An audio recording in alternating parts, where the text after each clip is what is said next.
భారత రాజ్యాంగ పరిరక్షణ కోసం సిపిఐ రాష్ట్ర సమితి ఆధ్వర్యంలో స్వాతంత్ర సమరయోధుల భగత్ సింగ్ వర్ధంతి రోజు నుంచి మహనీయులు రాజ్యాంగ నిర్మాత డాక్టర్ బిఆర్ అంబేద్కర్ జయంతి రోజున ముగింపు సభ జరపాలని నిర్ణయించడమైనది. అందులో భాగంగానే తిరుపతిలో బైరాగి పట్టిడ రామానాయుడు స్కూల్ నుంచి సిపిఐ కార్యకర్తలు మతోన్మాద విధానాలను వ్యతిరేకిస్తూ పెద్ద ఎత్తున నినాదాలు చేస్తూ ర్యాలీ నిర్వహించారు. అనంతరం సిపిఐ కార్యాలయంలో చిన్నం పెంచలయ్య అధ్యక్షతన బహిరంగ సభ జరిగింది. ఈ బహిరంగ సభకు ముఖ్య అతిథిగా సిపిఐ రాష్ట్ర కార్యదర్శి కె రామకృష్ణ మాట్లాడుతూ స్వాతంత్ర పోరాటంలో సిపిఐ పాల్గొన్నది. అదే కాకుండా తెలంగాణ సాయుధ పోరాటంలో పాల్గొని 4000 అసువులు బాసి లక్షల ఎకరాలు భూమిని పంచిన చరిత్ర సిపిఐదే అన్నారు. కేరళలో జరిగిన పున్నమ ప్రమేయాల పోరాటం గురించి ప్రస్తావించారు. ఈ దేశ హోమ్ మినిస్టర్ భారత రాజ్యాంగ నిర్మాత డాక్టర్ బిఆర్ అంబేద్కర్ ను కించపరచడం మంచిది కాదన్నారు. దేశంలో అనేక రాష్ట్రాల్లో మత విద్వేషాలను రెచ్చగొడుతూ అల్లర్లు సృష్టిస్తున్నారని మండిపడ్డారు. ఈ సభలో సిపిఐ రాష్ట్ర కార్యవర్గ సభ్యులు ఏ రామానాయుడు, జిల్లా కార్యదర్శి పి మురళి, నగర కార్యదర్శి జె విశ్వనాథ్, జిల్లా కార్యవర్గ సభ్యులు కత్తి రవి, బండి చలపతి, ఉదయ్ కుమార్, నగర కార్యవర్గ సభ్యులు కె పద్మనాభరెడ్డి, ఎం రామకృష్ణ, ఏఐటియుసి జిల్లా అధ్యక్షులు ఎన్ చంద్రశేఖర్ రెడ్డి, ఎండి ప్రసాద్, వైఎస్ మణి, ఎన్ శివ తదితరులు పాల్గొన్నారు. సర్దార్ భగత్ సింగ్ వర్ధంతి రోజు మార్చి 23 నుండి ఏప్రిల్ 14 అంబేద్కర్ జయంతి వరకు కూడా ముమ్మరంగా రాజకీయ ప్రచార కార్యక్రమాన్ని నిర్వహిస్తూ ఉన్నాం.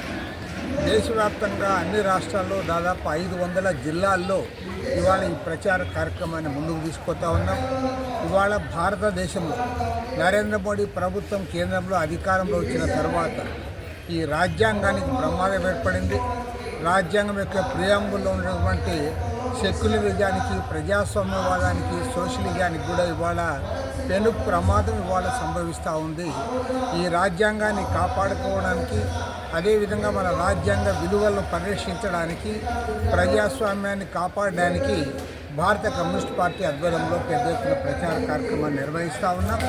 ఇవాళ మన ఎన్నికల్లోనే చాలా స్పష్టంగా చెప్పారు, 400 స్థానాలు ఇస్తూ ఈ రాజ్యాంగాన్ని మారుస్తామన్నారు. అదేవిధంగా ఇవాళ కేంద్రంలో అధికారంలో ఉన్న నరేంద్ర మోడీ ప్రభుత్వంలో ఉన్న పెద్దలు ఎవ్వరికి కూడా మహాత్మా గాంధీ అన్నా, స్వాతంత్ర సమరయోధులన్నా, చివరికి మహనీయుడు డాక్టర్ బిఆర్ అంబేద్కర్ అన్నా ఎలాంటి గౌరవం లేదు. సాక్షాత్తు పార్లమెంట్లోనే అంబేద్కర్ను అవమానించిన చరిత్ర వీరిది. అందుకోసం ఇవాళ దేశవ్యాప్తంగా అందరూ కూడా ముందుకు రావాలని కోరుతా ఉన్నాం. అదేవిధంగా డీలిమిటేషన్ పేరుతో ఇవాళ ఉత్తరాది రాష్ట్రాలకు, దక్షిణాది రాష్ట్రాలకు తగాదా పెట్టే పద్ధతిలో ముందుకు పోతూ ఉన్నారు. దక్షిణాది రాష్ట్రాల ప్రాతినిధ్యాన్ని పార్లమెంట్లో తగ్గించి ఉత్తరాది ప్రాబల్యాన్ని పెంచడానికి కూడా ప్రయత్నం చేస్తూ ఉన్నారు. ఉత్తరాదిలో వారికి ఎలాగూ బలం ఉంది కాబట్టి, దక్షిణాదిలో బలహీనంగా ఉన్నారు కాబట్టి అక్కడ సీట్లు పెంచుకొని తమ రాజకీయ అధికారాన్ని సుస్థిరం చేసుకోవడానికి ప్రయత్నాలు చేస్తూ ఉన్నారు. ఈ నేపథ్యంలో ఈ దేశ రాజ్యాంగాన్ని, దేశాన్ని, సమగ్రతను కాపాడుకోవడానికి అన్ని ప్రజాస్వామ్య వామపక్ష లౌకిక శక్తులందరూ కూడా ఏకాభిప్రాయానికి ముందుకు రావాలి. అందుకోసం వాళ్ళ ఇండియా అలయన్స్లో ఉన్న పార్ట్నర్స్ అందరూ కూడా, ఈ దేశంలో ఉన్న ప్రజాతంత్ర లౌకిక పార్టీలన్నీ కూడా కలిసి రావాలని సిపిఐ తరఫున విజ్ఞప్తి చేస్తారు.